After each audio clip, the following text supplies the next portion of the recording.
The Jezreel Valley, the Marj ibn Amer in Palestine, fits a well-documented Mediterranean ecological pattern also found in the Amuk-Amik Plain in southern Turkey, Thessaly in central Greece, the Majesty Valley in northern Tunisia, the Guadalquivir in Spain, and the Po lowlands in northern Italy.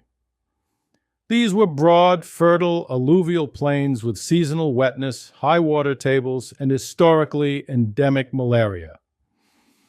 In every one of these environments, malaria shaped settlement patterns, not population presence. None were depopulated by disease. Instead, peasant societies adapted in a standard pre-modern way. Villages were located on surrounding hills and well-drained margins, while the valley floors were intensively cultivated in cereals and legumes. The hill and plain logic, healthier residents above, productive agriculture below, was common across all these regions for millennia. The Jezreel followed this same model. More than 23 fellahin villages were located on the hills surrounding the plain. Their inhabitants descended daily or seasonally to cultivate one of the most productive grain regions in Palestine. This was not marginal land. It was deliberately purchased by Zionist organizations because it was already intensively cultivated and highly productive. For centuries, the Ottomans kept meticulous tax records called Defter-i Mufassal. As far back as the 16th century, these records show the Jezreel Valley, the Marj ibn Amer, was one of the most taxed and therefore most productive regions in the Levant. Tax records show that villages like Zirin, Fule, and Indur were producing massive surpluses of wheat, barley, and cotton. Long-term residence in malarial lowlands also leaves biological evidence. Where populations lived and worked for generations near wetlands and irrigated fields, communities exhibit elevated local frequencies of malaria-protective red blood cell variants, such as thalassemia traits or G6PD deficiency. These are population-level shifts produced by selection across centuries. Their presence indicates continuous cultivation and residence. All of this is well understood by historians, demographers, and medical professionals. Zionist organizations possessed village lists, tenancy records, and legal documentation showing who cultivated the Jezreel prior to purchase.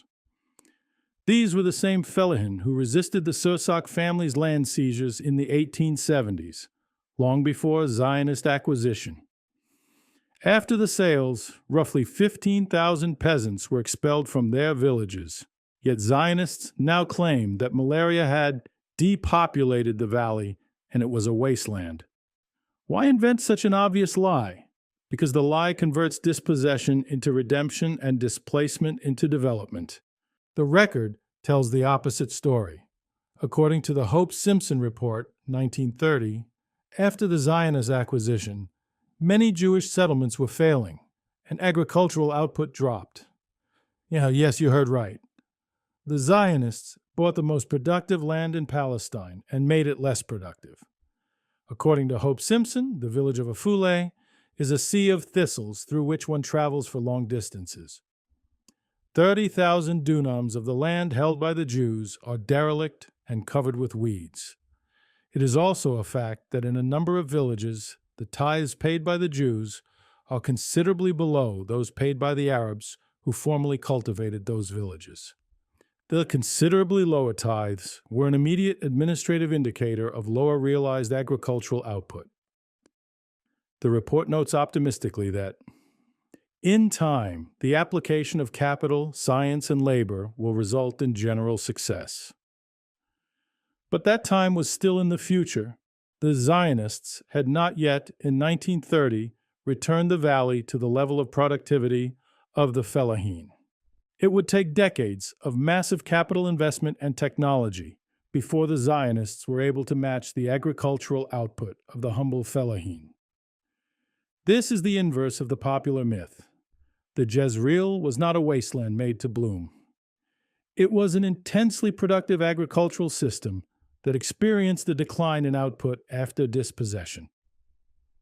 Despite the fertile soil and previous cultivation, the Jewish settlements in the valley were not self-sustaining in their early decades. Most survived only through external donations and subsidies. The fellahin they replaced had sustained themselves without outside capital, generation after generation. So now you know. The land was not empty. It was intensely cultivated and productive. And the valley did not bloom after the Zionists acquired it. Agricultural output actually dropped. Another Zionist lie debunked. Thanks for watching. Please hit the like and subscribe buttons if you would like to see more content like this.